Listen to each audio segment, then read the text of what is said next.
Welcome to the Counselling Tutor Podcast, the must-listen-to podcast for students of counselling and psychotherapy. Here are your hosts, Rory Lees-Oakes and Ken Kelly. Hello, I'm Rory, and with me, as always, is Ken. How are you, Ken? Exceptionally well, Rory. I'm recognising that we are coming to the end of our academic run for this academic year of the Counselling Tutor Podcast. This is episode 156, so glad to be here. And I guess looking back on a great year of podcasts that we've been able to put out, and looking at this episode where we're going to talk about three topics, starting off with talking about confidentiality. Is this a legal or an ethical requirement? I think that's going to be an interesting topic. Check in today with CPCAB. You spoke with Ray Funderpool about something really exciting, Rory. Can you kind of just fill us in what we might expect from that?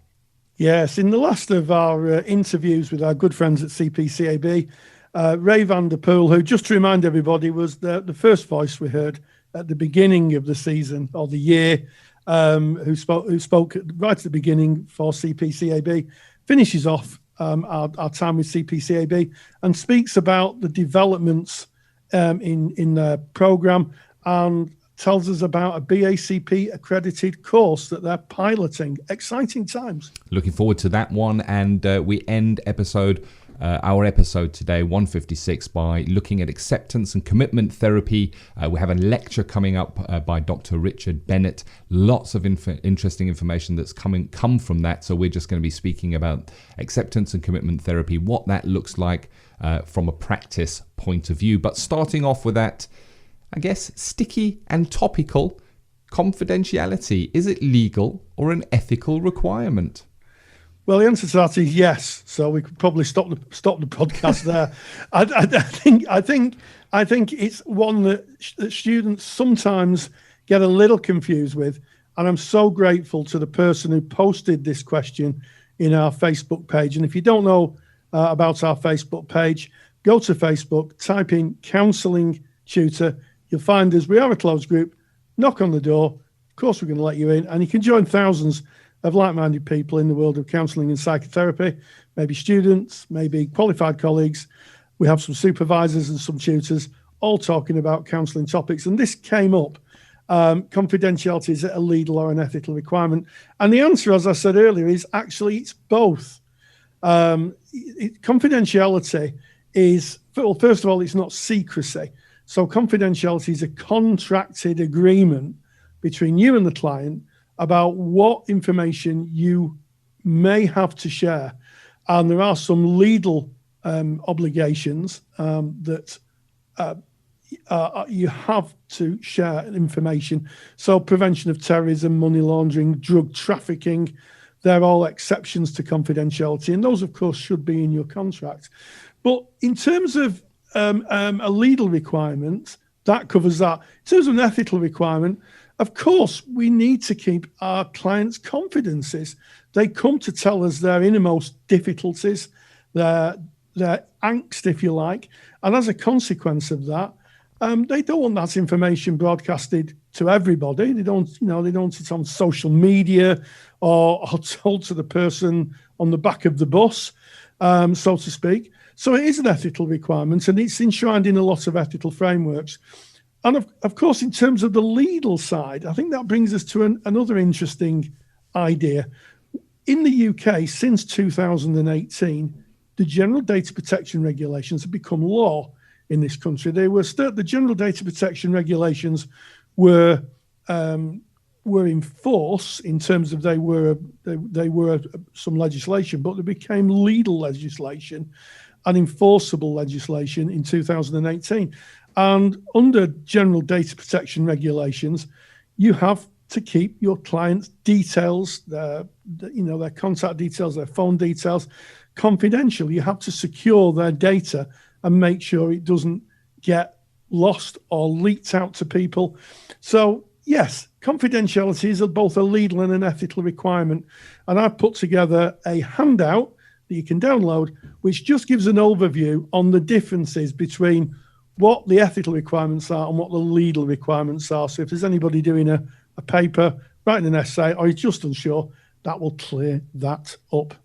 Indeed. So as you kind of started off by looking at the legalities of where we need to break confidentiality in a counselling relationship, and you'd need to look to your ethical body and to your laws in the country and the jurisdiction that you work in to see where those laws lie. When do you have to break that confidentiality? And as you quite rightly said, Rory, this is all agreed to beforehand. It's something that you would be mentioning in your contract verbally and written, so that the client has a full understanding of what that looks like, because you don't have a choice in the matter. You have to break that confidentiality. You're called upon by law to break confidentiality in those instances.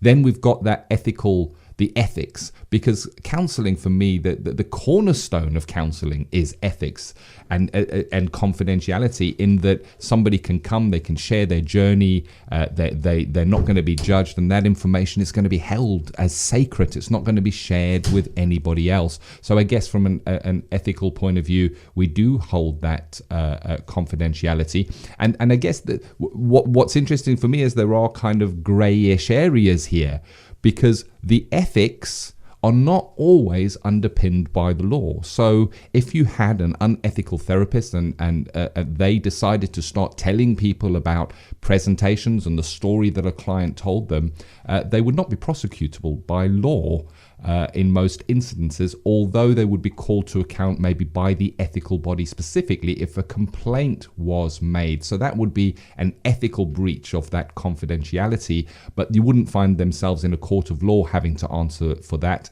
unless, and this is where it becomes sticky, unless you were giving out clients' details, their name, their address, their telephone number, their email address, any of that, because that is protected by law, as you quite rightly pointed out, Rory. Here in the United Kingdom and in Europe, General Data Protection Regulation came into effect in 2018 and protects that data. We have to keep that secure. And if that is going to be shared in any way, shape or form, that has to be agreed by informed consent when the person is giving you that information in the first place. And what I mean by informed consent is you can't just have agree to our terms and conditions, and in your terms and conditions somewhere it says we can share your data. It has to be really clearly laid out. You can't use a pre-ticked box. They have to look at it, see how that data is being used and stored. They agree to it by ticking it and saying, yes, I agree. Very often there is a second email sent to them saying, do you really agree? That's called a double opt-in, getting the person's informed permission. So it's tricky to navigate, and I can understand why the question came in, but I think it is a kind of topic that's worth some reflection on. It's definitely one that is fun for a chat with a colleague, because you can go into some areas, the grey areas as it were, that can be quite interesting. Things like, but in supervision, you're sharing a client's details, and of course you're covered by the ethics there, but it just makes for interesting conversation. It does. And I think one real big difference between ethical and legal is the legal is absolutely set in stone. There's no argument about it. However, the ethical side is one that is explorable. So in some settings, if you're working, for instance, in a rehabilitation unit for people who are in active substance misuse, confidentiality may be contracted in different ways. So it's not unusual for colleagues who are working with people in recovery, but maybe having a prescription to help them ease the cravings of drugs, to put in their contracts that if the client discloses they're using street drugs and they're on a medical prescription, that they'd have to break confidentiality. And there's a very good reason for that, because people can take too many drugs and sadly people die. So in terms of confidentiality, it can be agency or situational specific, and that lives in the contract. So when a client contracts with you, they will look at the contract and make an informed choice about what the areas of confidentiality are. When it comes to the law, there's no wriggle room at all. That's the law, and you have to abide by it. Yeah, and the law is like you've said, Rory, it's pretty much a sharp, hard edge. It doesn't bend. It stays exactly where it is. And the not understanding the law is not a defense when it comes to the law. So accidental sharing of breaking of confidentiality when the law is concerned, when the law has said you may not share this information, if you do it accidentally, you still have to appear, and you will still be charged for that in the eyes of the law. However, it would be interesting in if you look to the ethical side of things. So if confidentiality was broken accidentally, and I'll just taking an example here, because this is what this is about. It's looking at all the nooks and crannies, isn't it? So if you were having a counselling session with a client, and that could be overheard in another room, and then afterwards the person said, hey, they heard this conversation and they reported that to as a complaint to an ethical body, I wonder how that would stand. Would you be able to defend it? Would you be able to say that was an accident and I will reflect on my practice and that won't happen again? Maybe there's a grey area. But if it comes to the law and you've shared somebody's data that is held confidential under the data protection legislation, you're still liable for it. You're liable for it. Yeah, absolutely. And as I was reminded many times as a young boy growing up, ignorance of the law is no defence. So you cannot say, well, I didn't know about that, because that doesn't stand as a defence. So they are two different things. And I think it is a bit of a difficult concept for students to grasp, because the law side is absolute. The ethical side is very much situational dependent, and I think it takes a little bit of thinking about and a little bit of kind of reflection to realise the differences. But really grateful for that person in our Facebook group for bringing it up. I'm sure that a lot of people will get benefit from both the responses in the Facebook group and our response, and of course the handout. So that's great. And if you want the handout, then go to our website, counsellingtutor.com. And if you click the podcast tab, you'll find it in 156. And you just click on it and we'll send it to you. And you can have a look at it, and that might be of use to you. Indeed. Well worth having Rory's super duper handouts. If you go and click on that podcast tab, you'll see all of our back episodes of our podcast. Each one of them has got one of Rory's super duper handouts. Yes. And they're all free. You just go through them, pop in your name, your email address, and we will send those to you. That's kind of our free service to you, as is this podcast. So moving away from that interesting discussion there, on to our check-in with CPCAB. You spoke with Ray Thunderpool from CPCAB, and they have some great news of their new BACP accredited course, Rory.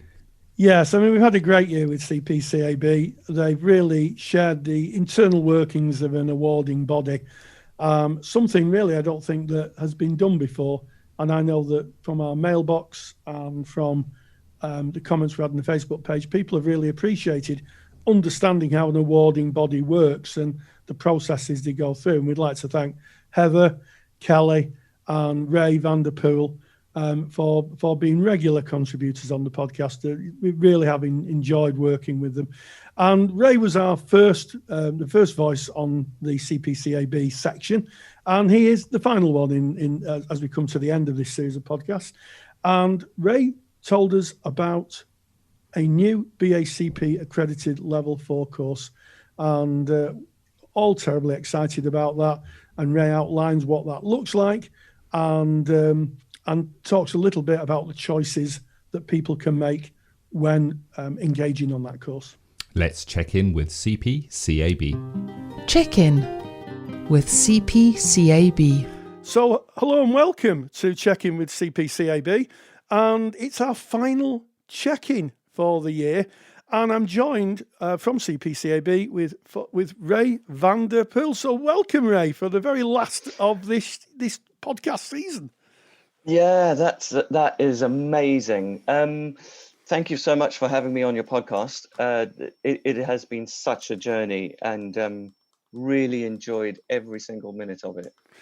Yeah, and I know that from the audience feedback, we've had lots of people saying how useful it's been just to open the door into an awarding body, just understand your frame of reference as an awarding body, and to also look at the kind of the other things that you do, because I think people may see you in one dimension, but you do so much. And we've talked about different courses, and we've also talked a little bit about how things are assessed, something that students ask consistently. How's it assessed? How do we get our certificates? So much. It's been a real exciting, eye-opening journey, Ray. Yeah, it has been really nice to be able to have a platform to speak with our candidates or students or learners, because we do work really hard in the background, and we have this strong commitment to developing competent practitioners and counsellors.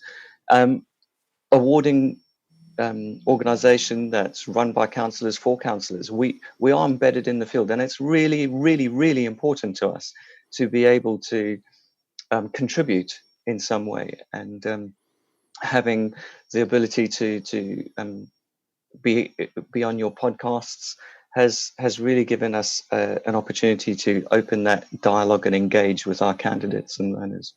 Yes, So it's been really good. Absolutely, and you know, I'll say on behalf of our audience, thank you so much. We get so many letters saying just how enlightening it's been and how helpful it's been. Not only, I think, from students, but also tutors who can hear on a regular basis how the organisation is working. And I think one of the things for me that's come out of this is just how embedded you are in the therapeutic field. You're not an awarding body that really just does counselling and then may do another unrelated course. You said it yourself, it's run for counsellors by counsellors, and that's just a wonderful thing. Yeah, it's something that we hope that our tutors and centres and candidates really benefit from, because we want to make things as easy as possible, and we want standards to be as high as possible.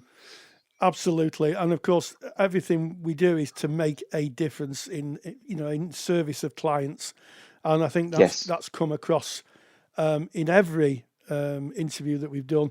That everything that CPCAB does is helping those who are learning counselling to be the very best for the clients to sit in front of. It's so important. Counselling makes such a big difference to people's lives. Being a counsellor and seeing development happen before your eyes and transformations, and people become more able to cope with the challenges in their lives, it is a real privilege. And if we can contribute to that, then we've done our job.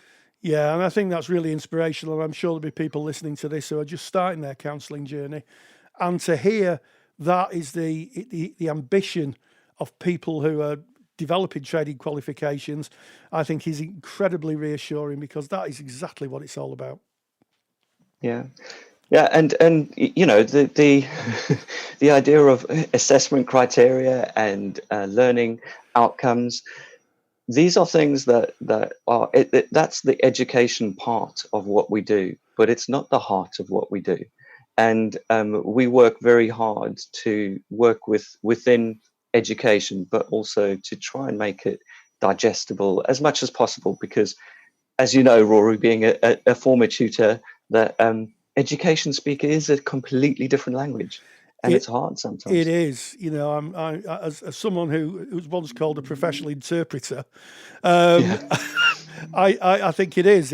One of the things, it is a different language, and sometimes I think it's easy to lose the essence of what counselling is, because we're tied up in these very defined criteria, which you have to have, because the people who regulate qualifications ask us to hit that.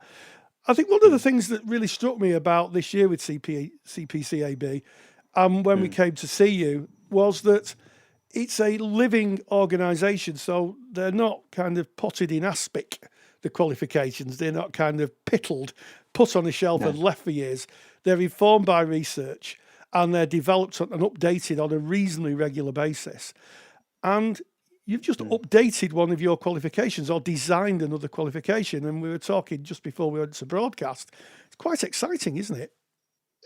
Yeah, the new development, the new qualification that will be available from September 2020 is the BACP approved practitioner qualification, CPCAB Level 4 Diploma in Therapeutic Counselling. So I don't know, it doesn't quite roll off the tongue. It's quite a long title, but the essence of the qualification is to maintain and uphold the robust standards of both CPCAB and BACP. And it's a qualification that we worked with BACP to design. In its essence, it is the exact same diploma in therapeutic counseling in a nutshell, but it has an extra additional part to it. And it's the part that centers need to fulfill, and hopefully that our candidates or students benefit from.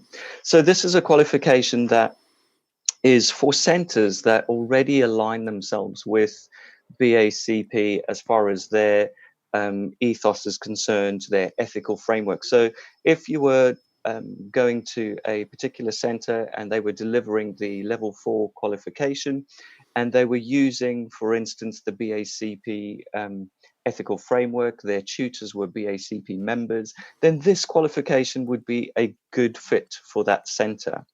So it's an opt-in pilot scheme at the moment for our centers. So with any pilot, there comes probably some challenges that we'll need to look at. But what will happen with this is that we hope that because the tutors, well, we don't hope, we know that the centers will need to fulfill certain requirements to deliver the qualification. Their tutors will have to be BACP members. The students will be BACP members for the duration of the course. And that will, funny enough, that will open up other resources to them. But in the certificate of proficiency, which enables you to get onto the BACP membership registered member, as a registered member, will be included in the course. So part of what we wanted to create for these candidates is an easy, straightforward route onto the BACP membership register. So being part of a professional register. Now, if a candidate did this particular qualification at the end didn't want to be a member of BACP, then they don't have to. It doesn't. We also wanted to be very clear that we didn't want to disadvantage any of our students. So you can still use this qualification to gain entry onto other membership organizations as well, or associations. Yes, and I think for those who are listening who may be a bit confused with COP and Certificate of Proficiency, I think it's best explained this way. Here in England, Scotland has a slightly different route, but here in England, and I think I'm right in saying in Wales and of course in Northern Ireland, what happens is that you graduate your course traditionally, and you may be a student member of the BACP and have student membership, and then to get a full membership of the BACP, you have to do something called a Certificate of Proficiency test. Now, I did mine when it was in its very early stages, and I went to a hotel and did a multiple choice questionnaire, which was done online under invigilated circumstances, and then we left, and a few weeks later, I got a little slip through the post from our friends at the BACP who said that I'd passed the Certificate of Proficiency test and I could now become what was then MBACP, a member of the British Association of Counselling and Psychotherapy. And if you want to go on the register and I guess practice as a full member, you have to do that test as it stands. Now, there have been accredited routes for a long time, which means you do a BACP accredited course, and when you qualify that course, you don't have to do that test, and that's exactly what you're alluding to here. The course, yes. So this is the originally, actually, funny enough, this pilot went out in Scotland, I think, a couple of years ago. So they've been running it for a couple of years.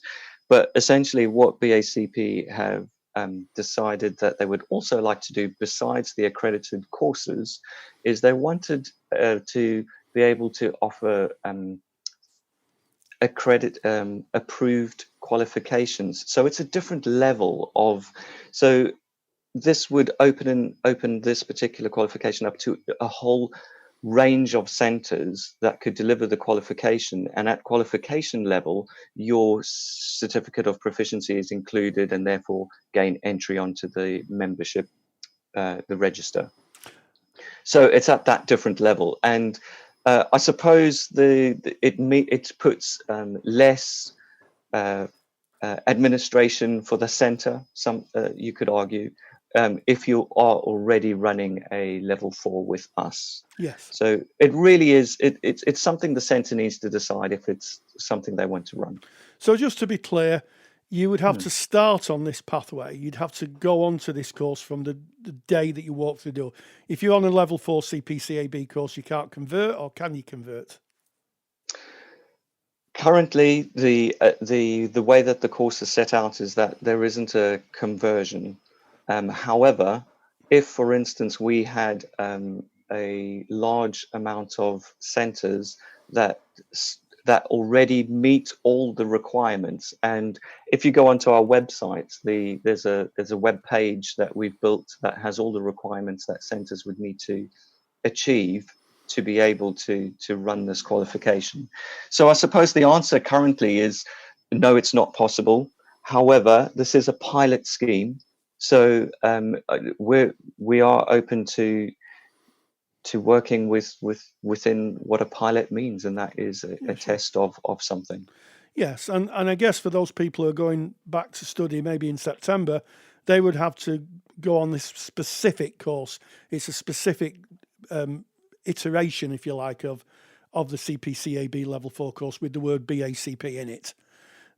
Yes, so we are still offering both level 4s. So one is the BACP approved practitioner qualification with the diploma level 4, and then we offer the diploma in therapeutic counselling as well. So really, this particular qualification is for centres that align themselves with the BACP, and that's a good fit. If the centres didn't, for instance, have tutors that were BACP members, then it wouldn't be a good fit, and the students would do that qualification. And the main difference would be, as you pointed out earlier, they would need to do the certificate of proficiency to gain registration.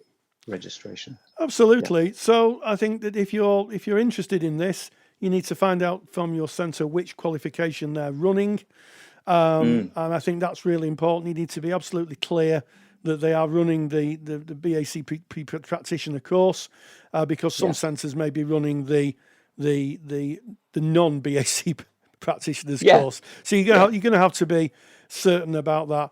And I think it just goes to show, as I started off in this interview saying, just how quickly you adapt, CPCAB adapt, and you never really stop. It's the qualifications are almost living entities.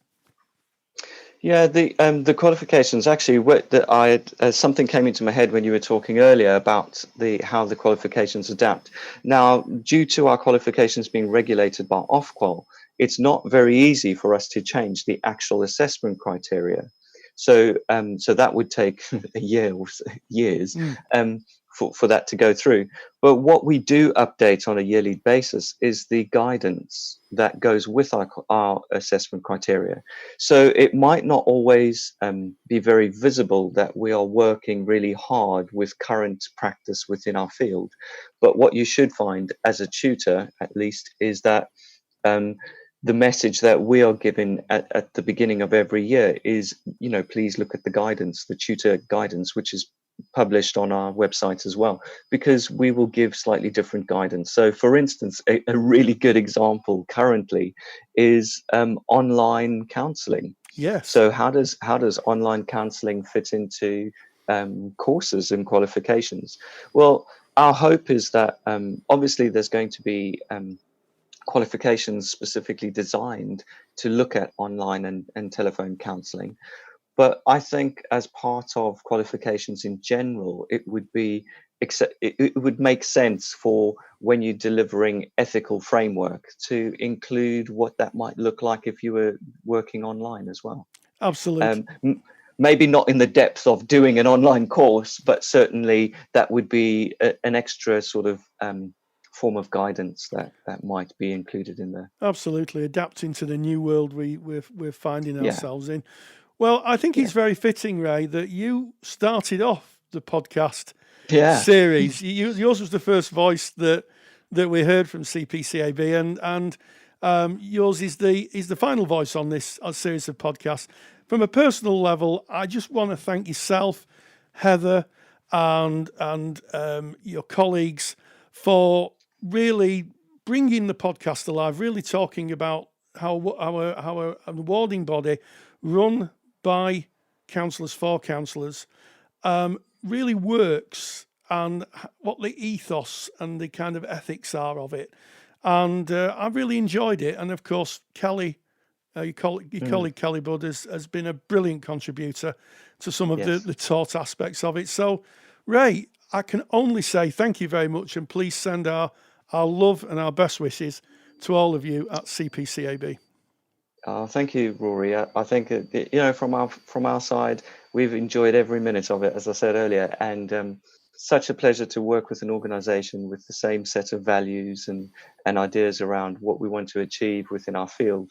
So I'm pretty sure this will not be the only collaboration that we have, because we've completely enjoyed and thoroughly enjoyed working with you. So thank you very much, and I hope that the students and tutors have benefited. Yes, I'm sure they will. And watch this space; it won't be the last we hear. I'm sure we'll hear in future podcasts from our good friends at CPCAB. So Ray Vanderpool, thank you very much.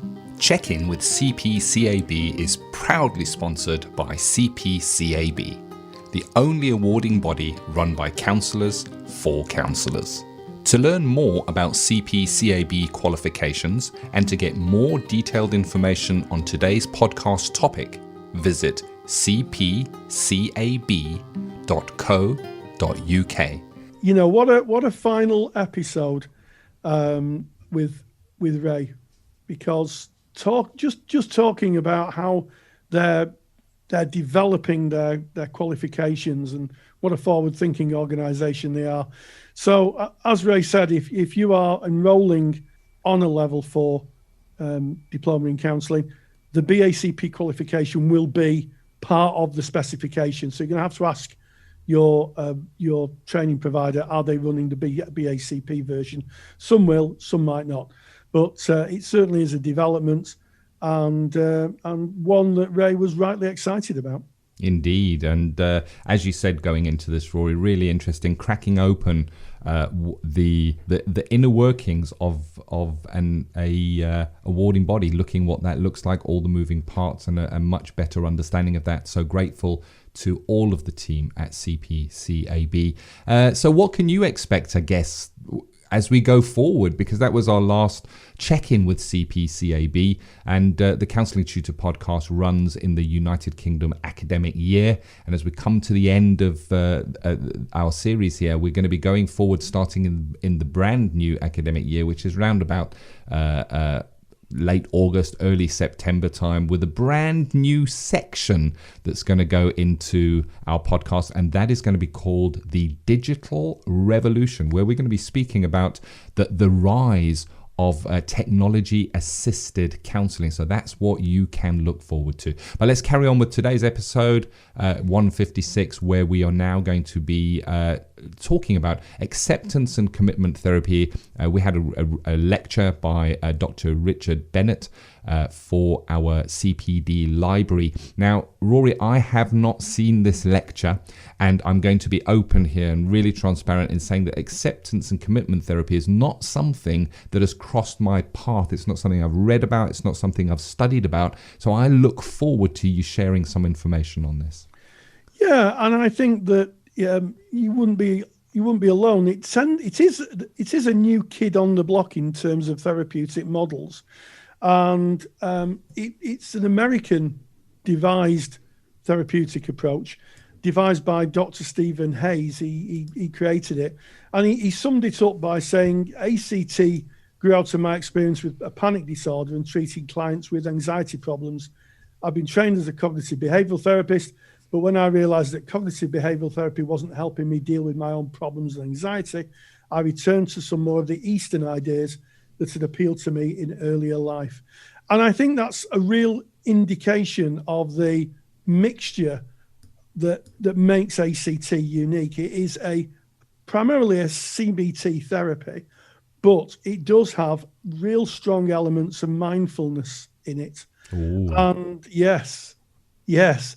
And I think that some of the people who are detractors from CBT say it's too thought processing. It's too kind of rigid, and it's just about thinking. Now, I know there'll be some colleagues listening who are third wave CBT practitioners who blend in lots of elements of humanistic theory, person-centered or Patricia Clarkson, and then use the CBT model to help clients construct plans to alter ways of thinking or alter their schemas. But it would seem that ACT is designed to do this. It's built by design to do this. And it gives clients the ability to be reflective and to live more in the moment. So it really is it's an interesting hybrid, and it's one that's gaining traction here in the UK. A few years ago, you'd hardly ever hear about acceptance and commitment therapy. But nowadays, you're hearing it more and more. And my feeling is that more practitioners are going to investigate this real interesting therapeutic approach purely from the position that it offers a CBT base, but it offers a very allows clients to be mindful and relaxation, which, of course, when you're working with clients who've got traumatic past, it's just so useful.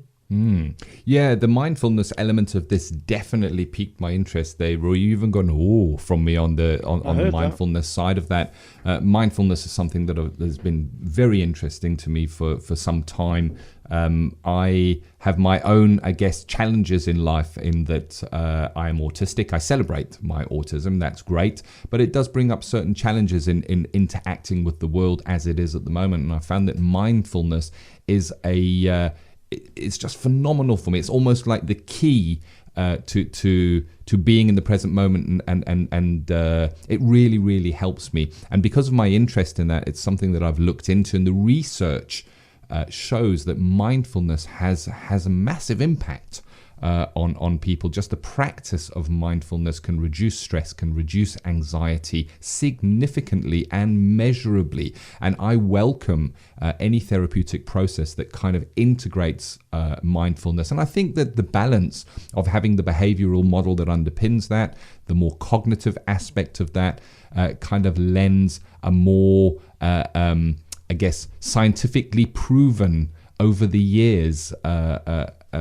base for it, if I want to say. I'm thinking back to Pavlovian responses when experimentation in behavior was kind of started and measured until today. So I think having that balance, very, very interesting. And of course, if this interests you, then we have the lecture, and that is in our CPD library for qualified practitioners, and you can get more information on that just by going to counsellingtutor.com. So on our homepage, you can see all about our CPD resources there.